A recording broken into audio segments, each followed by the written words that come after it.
Your mom pressed a cold washcloth to the back of your neck and told you to sit still on the porch steps. Your dad was flat on his back under the box fan in his undershirt, one arm over his eyes, not even pretending to watch the ballgame on the radio beside him anymore. And you lay in bed at midnight with the sheet kicked to the floor, both windows wide open, waiting for the screen door to stop being the loudest thing in the house. If you grew up in 70s America, that was summer. Nobody had central air. Most families didn't even have a proper window unit in every room. You just made do with whatever was in the garage, the basement, or your grandmother's memory of what worked before any of it existed. I have got 16 things in this video that American families actually did to survive the heat before air conditioning was something every house had. You have probably forgotten half of them, and the second I say them out loud, they are going to come right back. If any of this brings back a real memory for you, do us a favor and hit that subscribe button now before we even get started, because we are going to be digging up a lot more of exactly this kind of American summer nostalgia, and drop a comment telling us where you grew up, because I guarantee the specific version of this you remember depended entirely on which part of the country you were in. The first thing that happened every morning, before breakfast, before anyone had even had coffee, was somebody walking through the house pulling every shade and every curtain shut on the sunny side. If it got skipped, even by an hour, the living room turned into an oven by 10 and stayed that way until dinner. Nobody opened the windows during the day there, because the air outside was hotter than the air trapped inside, so the whole house stayed sealed up tight, curtains drawn, doors shut, everybody moving as little as possible until the sun started to drop. Some families in the South specifically hung wet sheets over open windows, letting the breeze pass through the damp fabric and cool down a few degrees on its way into the room, a trick passed down from grandparents who had lived through summers with absolutely nothing else to rely on. If your family owned a box fan, and by the middle of the decade most did, it sat wedged into a window frame, blades roaring, pulling whatever air it could find through the house. The real trick, the one every family eventually figured out on their own, was putting a shallow pan of ice cubes directly in front of it, so the fan pushed air across the melting ice and blew something that almost felt like cool air across the room. It never actually worked as well as anyone hoped, but it was better than nothing, and the sound of that fan running all night became the actual background noise of an entire childhood for a huge number of American kids.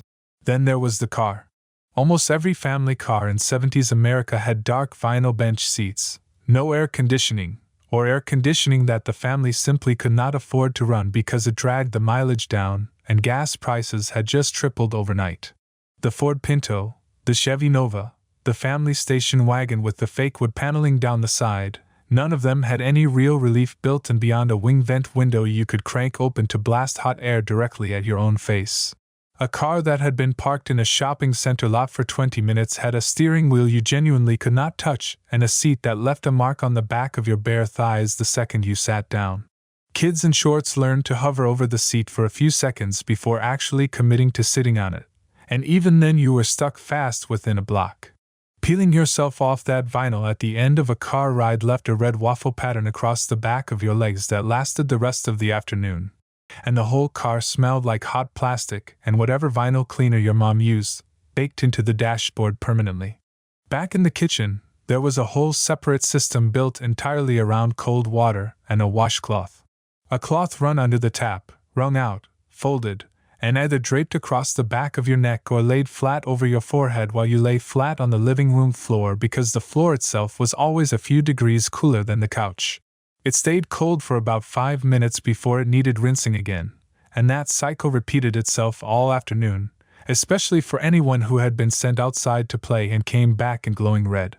Some families kept a metal washtub or a kiddie pool filled with cold hose water sitting right in the kitchen, and you sat with both feet in it while your mom ironed or snapped beans at the table, and it did not cost a single cent, and it worked about as well as anything else available. Then you heard it, still a few streets away, the specific tinny jingle of the ice cream truck working its way toward your block. In the 1970s, ice cream trucks were an absolute fixture of American summer, and the specific lineup burned into the memory of an entire generation. The bomb pop, red, white, and blue and shaped like a rocket, The push-up in its cardboard tube that you had to push from the bottom as it melted, the chipwich sandwich between two cookies, the drumstick with the little chocolate nub hidden at the bottom of the cone, and the plain popsicle, 2 sticks so you could split it with your best friend if you were feeling generous, which you usually were not. You did not eat an ice cream truck treat slowly in this decade. You raced it, melting faster than you could possibly keep up, running down your wrist and onto your t-shirt before you had made it halfway through, coins sweaty in your palm from standing in that line with every other kid on the block. In the backyard, if your family had one, there was the inflatable pool, bought at the local 5 and dime or the hardware store, usually about 6 feet across and barely a foot deep once filled, blown up by hand until somebody's father genuinely saw stars trying to finish the last ring. The hose water going in was ice cold, cold enough that every single kid screamed the second they stepped in, and then absolutely refused to get out for the next 3 hours. By early afternoon the water had gone lukewarm. By late afternoon there were grass clippings floating on top, a bee circling the rim, and someone had leaned too hard on the edge and dumped half the water straight across the lawn. The grass underneath stayed flattened into a perfect brown circle that did not come back until the following spring. When dinner time rolled around, the oven simply did not go on. Nobody in a small, unair-conditioned kitchen with a gas range was roasting anything in the middle of July. Instead, an enormous number of American families sat down to almost the exact same meal, a cold plate built around sliced tomatoes fresh off the vine, cucumbers from the garden, deviled eggs made that morning and kept in the icebox, cold cuts from the deli counter, a scoop of macaroni salad or potato salad held together with mayonnaise, and a wedge of watermelon on the side that somebody's kid had already spit seeds off the back porch railing from. Iced tea sat in a big glass pitcher on the counter all afternoon, sweetened heavily in the south, barely sweetened at all further north, and the argument over exactly how much sugar belonged in it happened in kitchens across the entire country every single summer without fail. For families without a backyard, without a pool, living in an apartment or a row house with nowhere else to go, there was the public pool. Municipal, city-run, usually built sometime in the previous few decades, and the experience was remarkably consistent no matter which town you actually grew up in. Cramped concrete changing rooms that smelled overwhelmingly of chlorine before you even got through the door. A shallow footbath you had to wade through on the way to the water, always freezer cold no matter how hot the day was. A lifeguard on a tall white chair blowing a whistle every 15 minutes for adult swim, which every single kid in that pool considered a genuine personal insult. Entry cost a quarter, sometimes 50 cents, and on the hottest Saturday of the summer that pool was packed shoulder to shoulder, and you still got out shivering even though it was 95 degrees outside, which was somehow always exactly the point. Then there was the one that made absolutely no sense on paper. Hot coffee on the back porch, in 90-degree heat.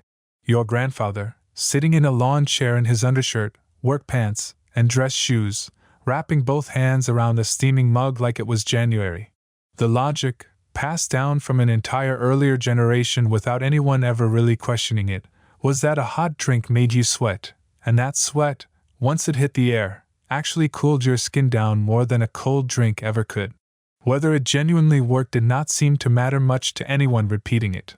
Iced coffee as a genuine, common household drink barely existed yet in most of the country. If you were an adult in this decade, in a lot of households, you drank your coffee hot, and the outside temperature had absolutely no say in the matter. And when the sun inevitably caught you, because it always did, the answer was already sitting in the medicine cabinet. Calamine lotion, that same pale pink bottle every single household seemed to own, shaken hard and dabbed onto sunburned shoulders with a cotton ball.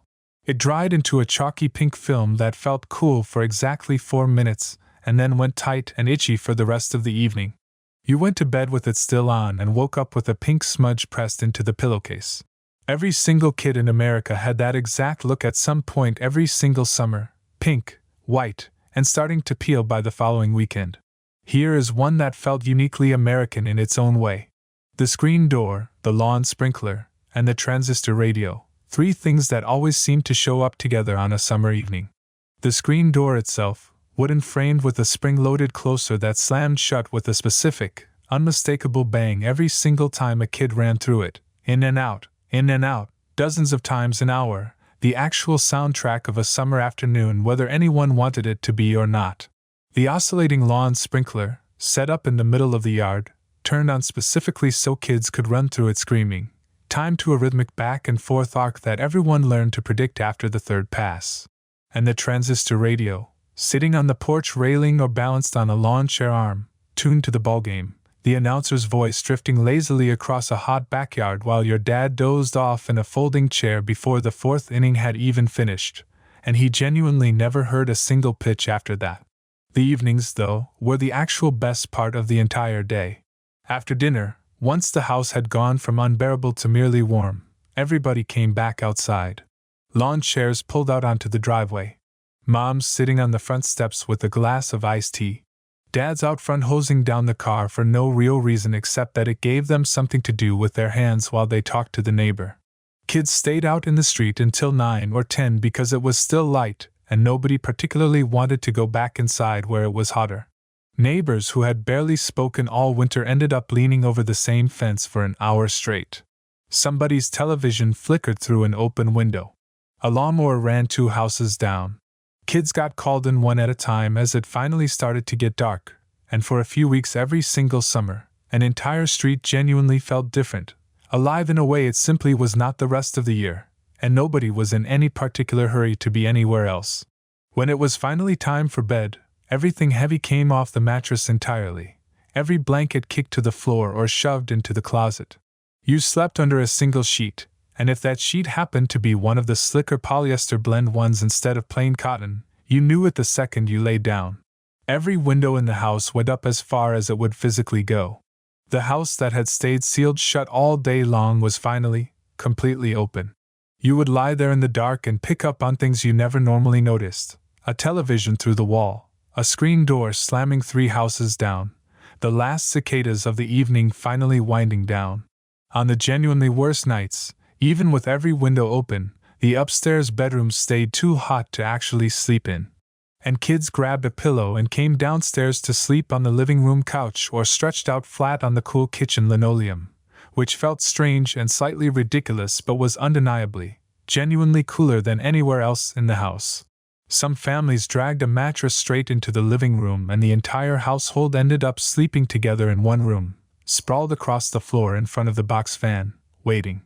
And then, somewhere close to midnight, the temperature would finally, quietly break.